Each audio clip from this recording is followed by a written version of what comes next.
ಇವತ್ತಿನ ಪ್ರಸಂಗ ಅಂಶ ನನ್ನ ಜೊತೆ ಹೇಳ್ರಿ. ದೇವರಿಗೆ ಅವೈಲಬಲ್ ಆಗಿ ಇರ್ರಿ, ಅದ್ಭುತಗಳನ್ನು ನೋಡ್ತೀರಿ. ದೇವರಿಗೆ ಅವೈಲಬಲ್ ಆಗಿರ್ರಿ, ಅದ್ಭುತಗಳನ್ನು ನೋಡ್ತೀರಿ. ಅಂದರೆ ಅರ್ಥ ದೇವರಿಗೆ ಹತ್ತಿರವಾಗಿರ್ರಿ, ಅದ್ಭುತಗಳನ್ನು ನೋಡ್ತೀರಿ ಅಂತ ಇದು ಪ್ರಸಂಗ ಅಂಶ. ಮಾರ್ಕ 1ನೇ ಅಧ್ಯಾಯದಿಂದ 6ನೇ ಅಧ್ಯಾಯದವರೆಗೆ ಓದೋಣ. ಕೆಲವು ದಿನಗಳಾದ ಮೇಲೆ ಆತನು ಕಫೆರ್ನೌಮಿಗೆ ತಿರುಗಿ ಬಂದನು. ಮನೆಯಲ್ಲಿದ್ದಾನೆಂಬ ವರ್ತಮಾನವು ಹಬ್ಬಿದಾಗ ಬಹು ಜನರು ಕೂಡಿ ಬಂದಿದ್ದರಿಂದ ಬಾಗಿಲಿನ ಬಳಿಯಲ್ಲಾದರೂ ಸ್ಥಳವಿರಲಿಲ್ಲ. ಆತನು ಅವರಿಗೆ ದೇವರ ವಾಕ್ಯವನ್ನು ಹೇಳುತ್ತಿದ್ದನು. ಅಷ್ಟರಲ್ಲಿ ಕೆಲವರು ಒಬ್ಬ ಪಾರ್ಶ್ವವಾಯು ರೋಗಿಯನ್ನು 4 ಮಂದಿಯಿಂದ ಒರೆಸಿಕೊಂಡು ಆತನ ಬಳಿಗೆ ತಂದರು.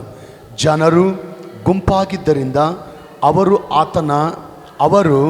ಆತನ ಹತ್ತಿರಕ್ಕೆ ಸೇರಲಾರದೆ, ಜೋರಾಗೇಳ್ರಿ, ಆತನಿದ್ದ ಮನೆಯ ಮೇಲ್ಛಾವಣಿಯನ್ನು ಬಿಚ್ಚಿ ದ್ವಾರ ಮಾಡಿ ಪಾರ್ಶ್ವವಾಯು ರೋಗಿಯು ಮಲಗಿದ್ದ ಹಾಸಿಗೆಯನ್ನು ಇಳಿಸಿದರು.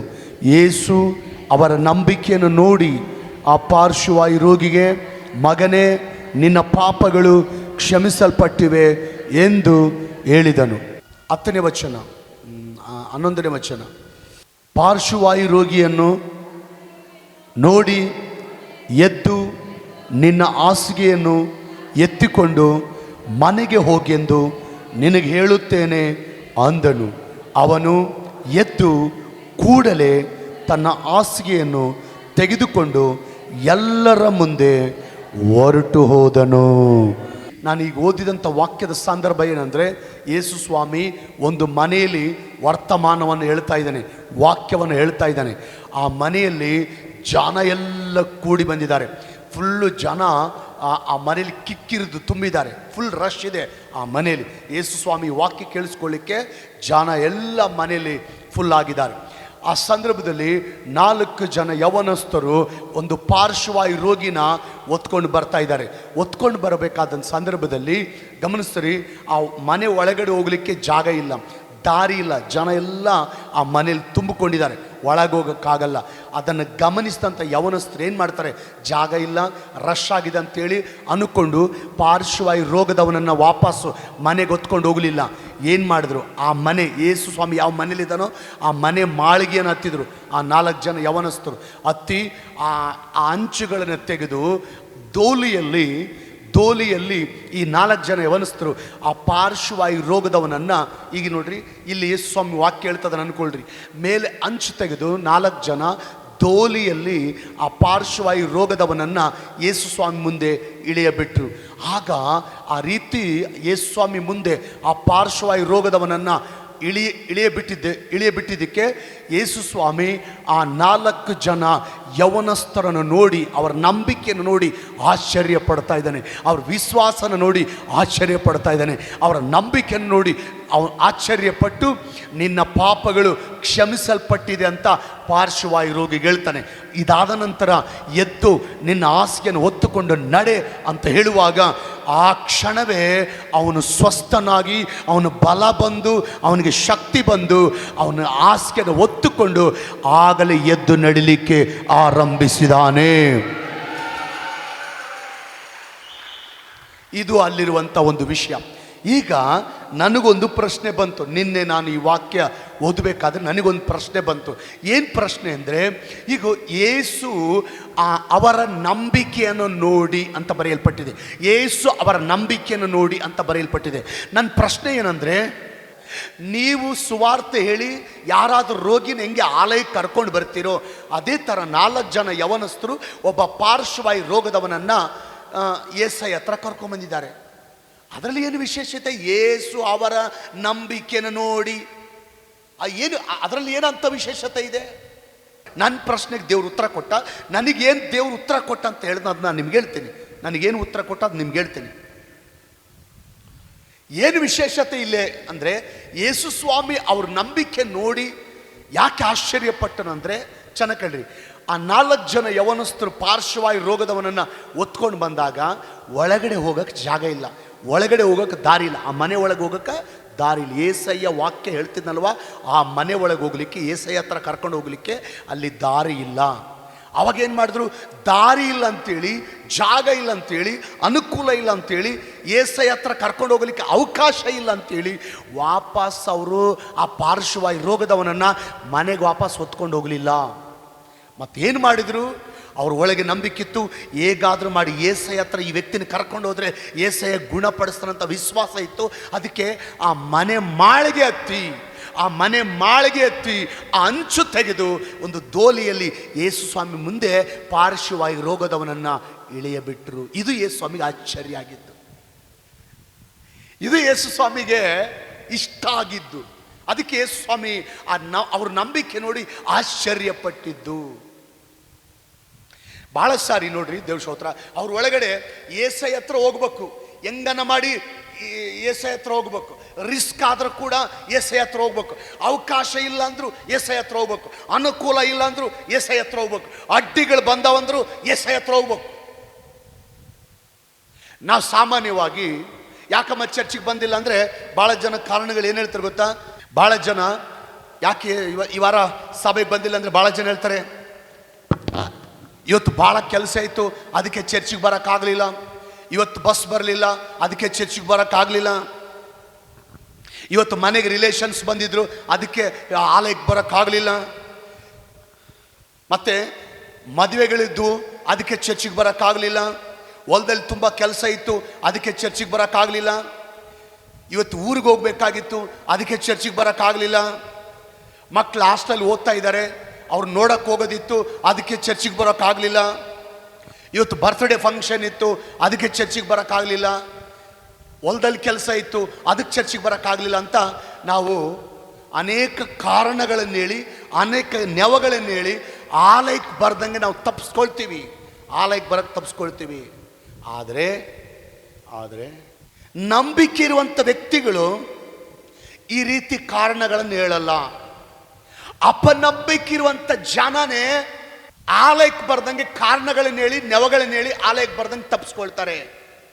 ಆದರೆ ಈ 4 ಜನ ಯವನಸ್ಥರಲ್ಲಿ ಚೆನ್ನಾಗಿ ಕೇಳ್ರಿ, ಅವ್ರಿಗೆ ಆಲಯಕ್ಕೆ ಬರ್ಲಿಕ್ಕೆ ತಡೆ ಇದ್ರು, ಅಡ್ಡಿ ಇದ್ರು, ಅನಾನುಕೂಲ ಇದ್ರು, ಜಾಗ ಇಲ್ಲ ಅಂದ್ರು, ದಾರಿ ಇಲ್ಲ ಅಂದ್ರು ಕೂಡ, ಆದರೆ ಅವ್ರಿಗೆ ನಂಬಿಕೆ ಇದೆ, ಅವ್ರಿಗೆ ವಿಶ್ವಾಸ ಇದೆ, ಅವ್ರಿಗೆ ಆಸಕ್ತಿ ಇದೆ, ಅವರಿಗೆ ಭಾರ ಇದೆ, ಅವರಿಗೆ ವಿಶ್ವಾಸ ಇದೆ. ಅದಕ್ಕೋಸ್ಕರವಾಗಿ ಚೆನ್ನಾಗಿ ಕೇಳಿಸ್ಕೊಂಡು ದೇವ್ರ ಸ್ತೋತ್ರ, ಹಲ್ಲೆಲೂಯಾ. ಒಂದು ಗಾದೆ ಮಾತಿದೆ, ಮನಸ್ಸಿದ್ರೆ ಮಾರ್ಗ ಅಂತೇಳಿ ಒಂದು ಗಾದೆ ಇದೆ, ಮನಸ್ಸಿದ್ರೆ ಮಾರ್ಗ ಅಂತೇಳಿ.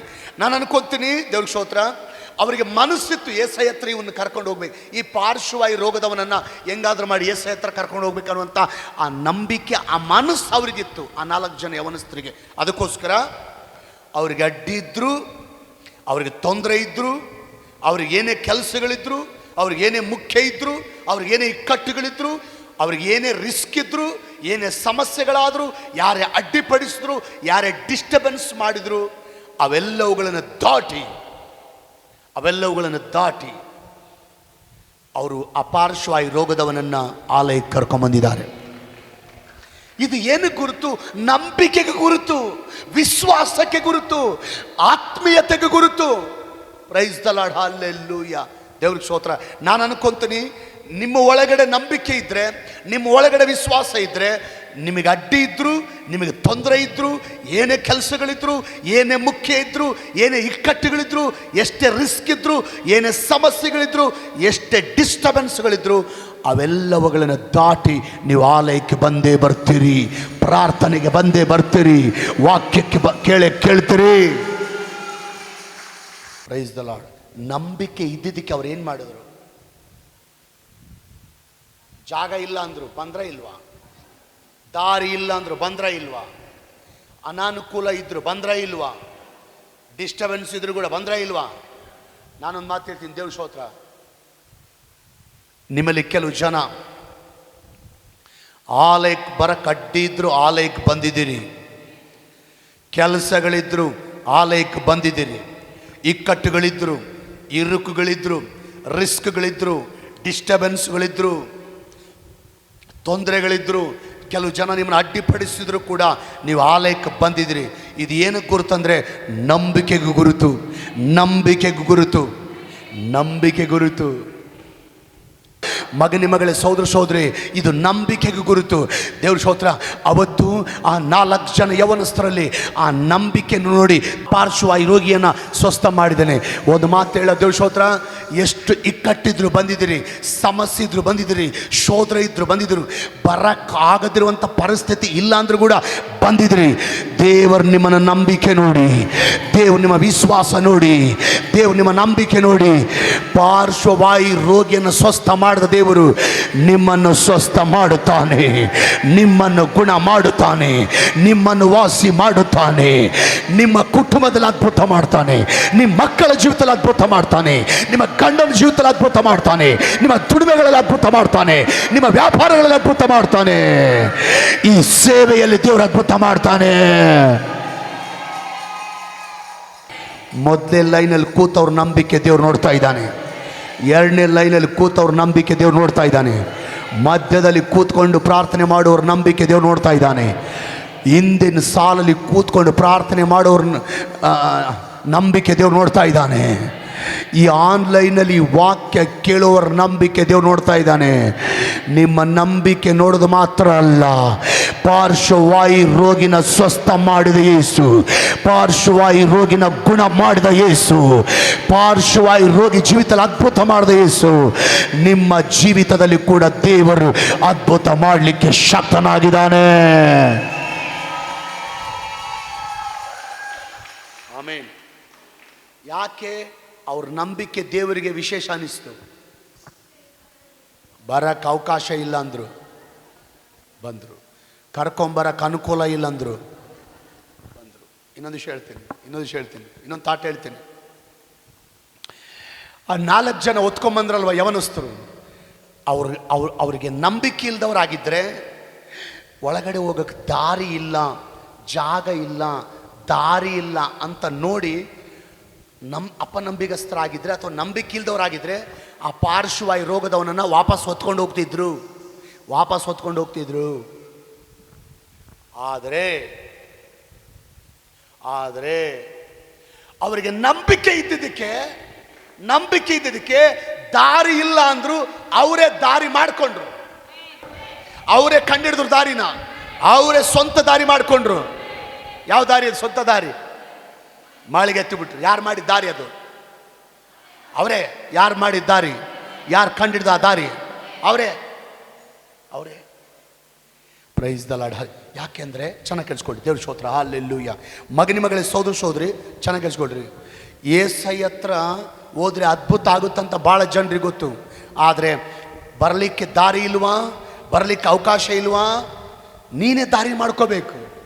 ಭಾಳ ಜನ ಹೇಳ್ತಿರ್ತಾರೆ, ನನಗೆ ಏಸೈ ಹತ್ರ ಬರ್ಬೇಕಂದ್ರೆ ಆಸೆ, ಏಸಯ್ಯ ಅದ್ಭುತಗಳು ಮಾಡ್ತಾರಂತ ಗೊತ್ತು, ಆದರೆ ಆಲಯಕ್ಕೆ ಬರಲಿಕ್ಕೆ ಮನೇಲಿ ಒಪ್ತಾ ಇಲ್ಲ. ಆದರೆ ಪರಿಶುದ್ಧಾತ್ಮ ದೇವ್ರು ಹೇಳೋದು, ನೀನೇ ದಾರಿ ಮಾಡ್ಕೋಬೇಕು. ಇಲ್ಲಿಗೆ ಬರಕ್ಕೆ ನೀನೇ ದಾರಿ ಮಾಡ್ಕೋಬೇಕು. ಏಸಯ್ಯ ಹತ್ರ ಬರಕ್ಕೆ ನೀನೇ ದಾರಿ ಮಾಡ್ಕೋಬೇಕು.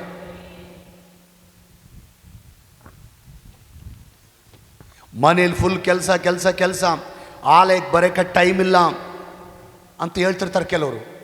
ಆಲಯಕ್ಕೆ ಬರೋಕ್ಕೆ ಟೈಮ್ ಇಲ್ಲ ಅಂದರೆ ಆಲಯಕ್ಕೆ ಬರೋಕ್ಕೆ ನೀನೇ ಟೈಮ್ ಮಾಡ್ಕೋಬೇಕು. ಆಲಯಕ್ಕೆ ಬರೋಕ್ಕೆ ಬಸ್ ಇಲ್ಲ, ಆಲಯಕ್ಕೆ ಬರೋಕ್ಕೆ ಆಟೋ ಇಲ್ಲ, ಆಲಯಕ್ಕೆ ಬರೋಕ್ಕೆ ಟ್ರ್ಯಾಕ್ಸ್ ಇಲ್ಲ. ಹಂಗಂತ ಚರ್ಚಿಗೆ ಬರ್ದಂಗೆ ಮನೇಲಿ ಕೂತ್ಕೋಬೇಕಾ? ಇಲ್ಲ. ಹೆಂಗಾದ್ರೂ ಮಾಡಿ ಆಲಯಕ್ಕೆ ಬರಲಿಕ್ಕೆ ನೀನೇ ದಾರಿ ಮಾಡ್ಕೋಬೇಕು. ಜ್ವರ ಬಂದಿದೆ, ತುಂಬ ಸುಸ್ತಾಗಿದೆ, ಆಲಯಕ್ಕೆ ಹೋಗೋಕ್ಕಾಗಲ್ಲ, ಹಂಗಂತ ಮನೇಲಿ ಕೂತ್ಕೋಬೇಕಾ? ಇಲ್ಲ. ಹೆಂಗಾದ್ರೂ ಮಾಡಿ ಆಲಯಕ್ಕೆ ಹೋಗಲಿಕ್ಕೆ ದಾರಿ ಮಾಡ್ಕೊಳ್ಳೇಬೇಕು. ದಾರಿ ಮಾಡ್ಕೊಳ್ಳೋದು ಅವ್ರ ಕೆಲಸ. ಏಸೈ ಹತ್ರ ಬರೋದು ಅವ್ರ ಕೆಲಸ. ಅದ್ಭುತ ಮಾಡೋದು ದೇವ್ರ ಕೆಲಸ. ಮಗನಿ ಮಗಳೇ, ಸೋದರ ಸೋದರಿ, ಒಂದು ಮಾತು ಹೇಳ್ತೀನಿ. ತವ್ರ ಮನೆಗೆ ಹೋಗ್ಲಿಕ್ಕೆ ಗಂಡ ಕಳಿಸಿಲ್ಲ ಅಂದರು ತವ್ರ ಮನೆಗೆ ಹೋಗ್ಲಿಕ್ಕೆ ದಾರಿ ಮಾಡ್ಕೊಳ್ತೀರಿ. ಕರೆಕ್ಟಾ ನಾನು ಹೇಳೋದು? ತವ್ರ ಮನೆಗೆ ಹೋಗಿ ಗಂಡ ಕಳಿಸಲ್ಲ ಅಂದರು ತವ್ರ ಮನೆಗೆ ಹೋಗಂಗೆ ದಾರಿ ಮಾಡ್ಕೊಳ್ತೀರಿ. ಗಂಡ ಬಂಗಾರ ಕೊಡಿಸಿಲ್ಲ ಅಂದರು, ಸೀರೆ ಕೊಡಿಸಿಲ್ಲ ಅಂದರು, ಬಂಗಾರ ಕೊಡ್ಸಂಗೆ ಸೀರೆ ಕೊಡ್ಸಂಗೆ ದಾರಿ ಮಾಡ್ಕೊಳ್ತೀರಿ. ಶಾಪಿಂಗ್ ಮಾಲಿಗೆ ಗಂಡ ಕರ್ಕೊಂಡು ಹೋಗಲ್ಲ ಅಂದರು ಕರ್ಕೊಂಡು ಹೋಗಂಗೆ ದಾರಿ ಮಾಡ್ಕೊಳ್ತೀರಿ. ತಂದೆ ತಾಯಿಗಳು ಹಣ ಕೊಟ್ಟಿಲ್ಲ ಅಂದರು ಹಣ ಕೊಡಂಗೆ ದಾರಿ ಮಾಡ್ಕೊಳ್ತೀರಿ. ಅದೇ ಥರ ಆಲಯಕ್ಕೆ ಬರಲಿಕ್ಕೆ ನಿಮಗೆ ಅನುಕೂಲ ಇಲ್ಲ ಅಂದರು ಆಲಯಕ್ಕೆ ಬರಲಿಕ್ಕೆ ನೀವು ದಾರಿ ಮಾಡ್ಕೊಳ್ರಿ, ನೀವು ದಾರಿ ಮಾಡ್ಕೊಳ್ರಿ, ನೀವು ದಾರಿ ಮಾಡ್ಕೊಳ್ರಿ. ಪಕ್ಕದವ್ರಿಗೆ ಹೇಳ್ರಿ, ಆಲಯಕ್ಕೆ ಬರಲಿಕ್ಕೆ ಅವಕಾಶ ಇಲ್ಲ ಅಂದರು ಏನು ಮಾಡಬೇಕು? ಅಯ್ಯೋ ಅವಕಾಶ ಇಲ್ಲ ನನಗಂತ ಸುಮ್ಮನೆ ಕೂರ್ಬೇಕಾ? ಆಲಯಕ್ಕೆ ಹೋಗ್ಲಿಕ್ಕೆ ದಾರಿ ಮಾಡ್ಕೋಬೇಕು. ನಾವು ದೇವರಿಗೆ ಅವೈಲಬಲ್ ಆಗಿರಬೇಕು, ದೇವರಿಗೆ ಹತ್ರ ಆಗಿರಬೇಕು, ದೇವರಿಗೆ ಕಾಣಿಸ್ಬೇಕು. ನಾನೀಗ ಒಂದು ಪ್ರಶ್ನೆ ಕೇಳ್ತೇನೆ, ನಿಮಗೆ ಗೊತ್ತಿರೋರಿಗೆ ನೀವು ಸಹಾಯ ಮಾಡ್ತೀರಾ ಅಥವಾ ಯಾವತ್ತೂ ಅವ್ರ ಮುಖನೇ ನೋಡಿಲ್ಲ ಅಂಥವ್ರಿಗೆ ಸಹಾಯ ಮಾಡ್ತೀರಾ? ನಿಮಗೆ ಗೊತ್ತಿರೋರಿಗೆ, ಯಾವಾಗಲೂ ನಿಮ್ಮ ಜೊತೆ ಇರೋರಿಗೆ, ಯಾವಾಗಲೂ ಹೆಚ್ಚು ಟೈಮ್ ನಿಮ್ಮ ಜೊತೆ ಇರೋರಿಗೆ ಸಹಾಯ ಮಾಡ್ತೀರಿ.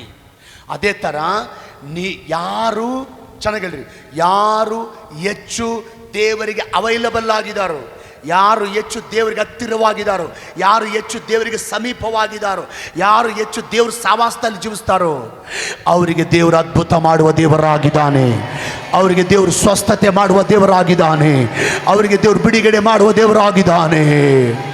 ಚಪ್ಪಾಳೆ ತಟ್ಟಿ ದೇವರಿಗೆ ಆಮೇನ್. ಈಗ ಪಾರ್ಶ್ವವಾಯು ರೋಗಿ ಯೇಸು ಸ್ವಾಮಿಗೆ ಹತ್ರ ಇದ್ದಾನ ದೂರ ಇದ್ದಾನ? ಹತ್ರ ಇದ್ದಾನ ದೂರ ಇದ್ದಾನ? ಯೇಸು ಸ್ವಾಮಿಗೆ ಅವೈಲಬಲ್ ಆಗಿದ್ದಾನ ದೂರ ಇದ್ದಾನ? ಯೇಸು ಸ್ವಾಮಿಗೆ ಸಿಗಂಗಿದಾನ ದೂರ ಇದ್ದಾನ? ಆ ಪಾರ್ಶ್ವವಾಯು ರೋಗಿ ಯೇಸು ಸ್ವಾಮಿಗೆ ಅವೈಲಬಲ್ ಆಗಿದ್ದಕ್ಕೆ, ಹತ್ರ ಇದ್ದಿದ್ದಕ್ಕೆ ಪಾರ್ಶ್ವವಾಯು ರೋಗಿನ ದೇವರು ಸ್ವಸ್ಥಪಡಿಸಿ ಬಿಡುಗಡೆ ಮಾಡಿದ್ದಾನೆ. ಬೈಬಲಲ್ಲಿ ಒಂದು ತಾಯಿ ಇದ್ದಾಳೆ, ವಯಸ್ಸಾಗಿದೆ, 18 ವರ್ಷ ದೆವ್ವ ಬಡಿದು ಮೈಯಲ್ಲಿ ರೋಗ ಬಂದು ನಡುಬಗ್ಗಿ ಹೋಗಿ 18 ವರ್ಷಗಳು ಸೈತಾನನ ಬಂಧನದಲ್ಲಿ ಆ ಮಗಳು ಜೀವಿಸ್ತಾ ಇದ್ದಾಳೆ. ನೆಟ್ಟಿಗೆ ನಡೆಯೋಕ್ಕಾಗಲ್ಲ, ಬಗ್ಗಿಕೊಂಡೇ ನಡ್ಕೊಂಡು ಹೋಗ್ಬೇಕು ಅಂಥ ಸ್ಥಿತಿಯಲ್ಲಿದ್ದಾಳೆ. ಆದರೆ ಗಮನಿಸ್ತೀರಿ ದೇವ ಸ್ತೋತ್ರ, ಆ ಮಗಳು ಎಲ್ಲಿದ್ದಾಳೆ ಗೊತ್ತಾ? ಆಲಯದಲ್ಲಿದ್ದಾಳೆ. ಎಲ್ಲಿದ್ದಾಳೆ ಗೊತ್ತಾ? ಆಲಯದಲ್ಲಿದ್ದಾಳೆ. ಭಾನುವಾರ ಬಂದರೆ ಎಲ್ಲಿರ್ತಾಳೆ?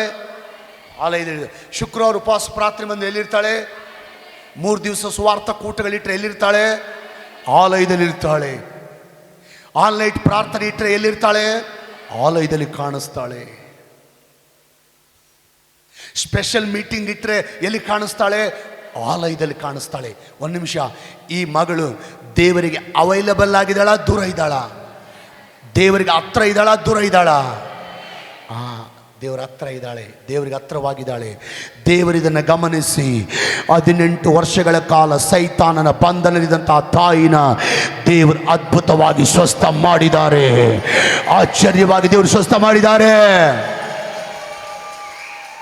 ದೇವರಿಗೆ ಹತ್ರ ಇದ್ದಿದ್ದಕ್ಕೆ ದೇವರು ಸ್ವಸ್ಥ ಮಾಡಿದ್ನ? ದೂರ ಇದ್ದಿದ್ದಕ್ಕೆ ದೇವರು ಸ್ವಸ್ಥ ಮಾಡಿದ್ನ? ದೇವರಿಗೆ ಹತ್ತಿರವಾಗಿದ್ದಕ್ಕೆ ದೇವರ ಆ ತಾಯಿನ ಸ್ವಸ್ಥ ಮಾಡಿದ್ದಾನೆ. ಚೆನ್ನಾಗಿ ಹೇಳ್ಕೊಳ್ರಿ. ಅನ್ನಳಿಗೆ ಸಂತಾನ ಇಲ್ಲ, ಅನ್ನಳಿಗೆ ಮಕ್ಕಳಿಲ್ಲ, ಅನ್ನಳಿಗೆ ಸಂತಾನ ಭಾಗ್ಯ ಇಲ್ಲ. ಆದರೆ ಎಲ್ಲಿ ಪ್ರಾರ್ಥನೆ ಮಾಡ್ತಾ ಇದ್ದಾಳೆ?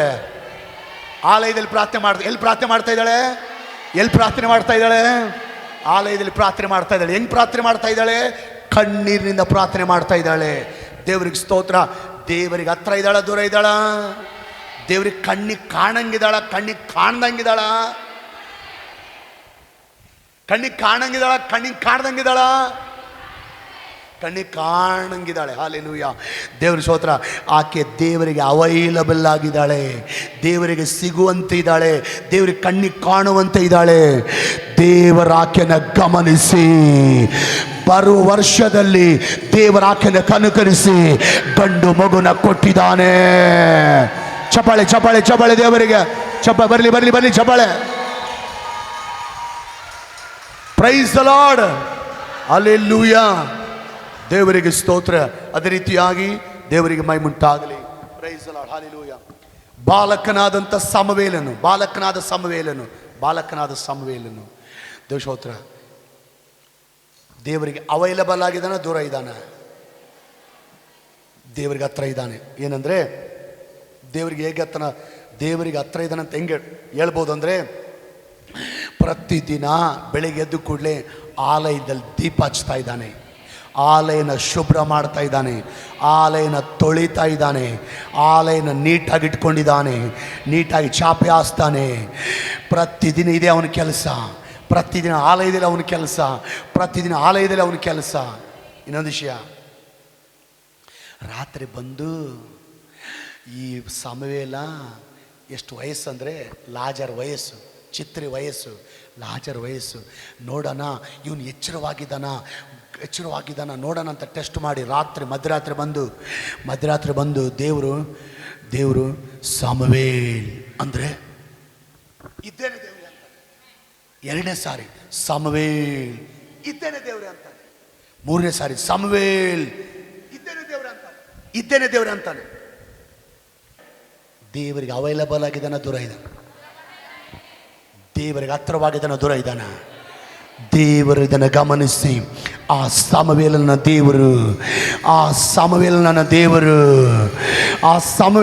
ದೇವರು ಇಸ್ರಾಯೇಲ್ ದೇಶಕ್ಕೆ ದೊಡ್ಡ ಪ್ರವಾದಿಯಾಗಿ ಮಾಡಿದ್ದಾರೆ. ಇದರ ಅರ್ಥ ಏನಂದರೆ, ಯಾರು ದೇವರಿಗೆ ಹತ್ತಿರವಾಗಿರ್ತಾರೋ, ಯಾರು ದೇವರಿಗೆ ಸಮೀಪವಾಗಿರ್ತಾರೋ, ಯಾರು ದೇವರಿಗೆ ಅವೈಲಬಲ್ ಆಗಿರ್ತಾರೋ, ಈ ದಿನ ನನ್ನ ದೇವರು ಅವ್ರನ್ನ ಆಶೀರ್ವಾದ ಮಾಡುವ ದೇವರಾಗಿದ್ದಾನೆ. ಅವ್ರ ಮೇಲೆ ಕೃಪೆ ಸುರಿಸುವ ದೇವರಾಗಿದ್ದಾನೆ, ಅವ್ರ ಮೇಲೆ ಆಶೀರ್ವಾದ ಮಾಡೋ ದೇವರಾಗಿದ್ದಾನೆ. ಅವರ ಕುಟುಂಬದಲ್ಲಿ ದೇವರ ಆಶೀರ್ವಾದ ಮಾಡ್ತಾನೆ, ಅವ್ರ ಮಕ್ಕಳ ದೇವರ ಆಶೀರ್ವಾದ ಮಾಡ್ತಾನೆ, ಅವರ ದುಡಿಮೆಗಳ ದೇವರ ಆಶೀರ್ವಾದ ಮಾಡ್ತಾನೆ. ಅವ್ರನ್ನ ದೇವ್ರು ಬಲವಾಗಿ ಉಪಯೋಗಿಸ್ತಾನೆ.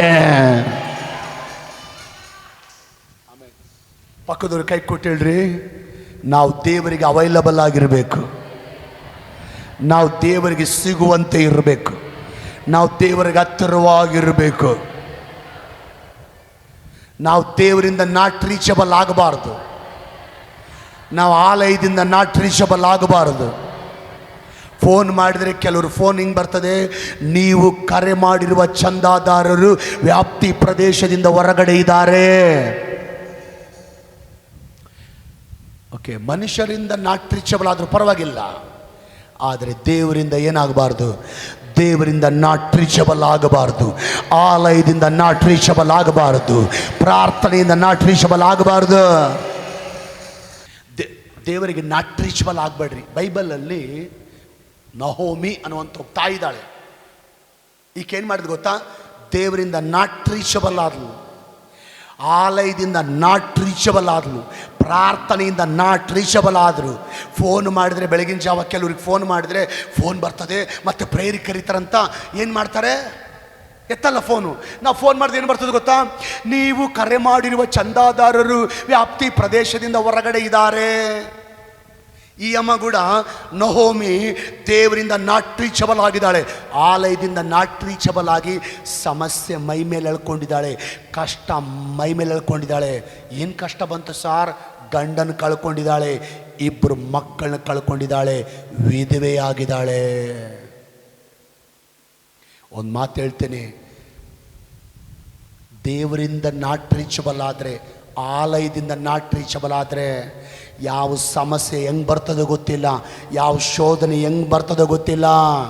ಒಂದು ಮಾತು ಹೇಳ್ತೀನಿ, ನಹೋಮಿ ಥರ ದೇವರಿಂದ ದೂರಾಗಿ, ಆಲಯದಿಂದ ದೂರಾಗಿ, ಪ್ರಾರ್ಥನೆಯಿಂದ ನಾಟ್ ರೀಚಬಲ್ ಆಗಿ, ಆಲಯದಿಂದ ನಾಟ್ ರೀಚಬಲ್ ಆಗಿ, ಈಗ ಗಂಡನನ್ನು ಕಳ್ಕೊಂಡು 2 ಮಕ್ಕಳನ್ನ ಕಳ್ಕೊಂಡು ವಿಧವೆಯಾದಂಥ ಪರಿಸ್ಥಿತಿ, ಅಂಥ ಶೋಧನೆ, ಅಂಥ ಕಷ್ಟ, ಅಂಥ ಸಮಸ್ಯೆ, ಅಂಥ ಇಕ್ಕಟ್ಟು, ಅಂಥ ತೊಂದರೆ, ಅಂಥ ವೇದನೆ, ಅಂಥ ಕಣ್ಣೀರು, ಅಂಥ ಹೀನ ಸ್ಥಿತಿ, ಕಷ್ಟ, ಅಂಥ ಘೋರ ಸ್ಥಿತಿ ನನಗೂ ನಿನಗೂ, ನಮ್ಮ ಕುಟುಂಬಕ್ಕೂ ನಿಮ್ಮ ಕುಟುಂಬಕ್ಕೂ ಬರಬಾರ್ದಂದ್ರೆ ದೇವರಿಗೆ ನಾಟ್ ರೀಚಬಲ್ ಆಗಿರ್ಬೇಕಾ ಅಥವಾ ದೇವರಿಗೆ ಹತ್ತಿರವಾಗಿರ್ಬೇಕಾ?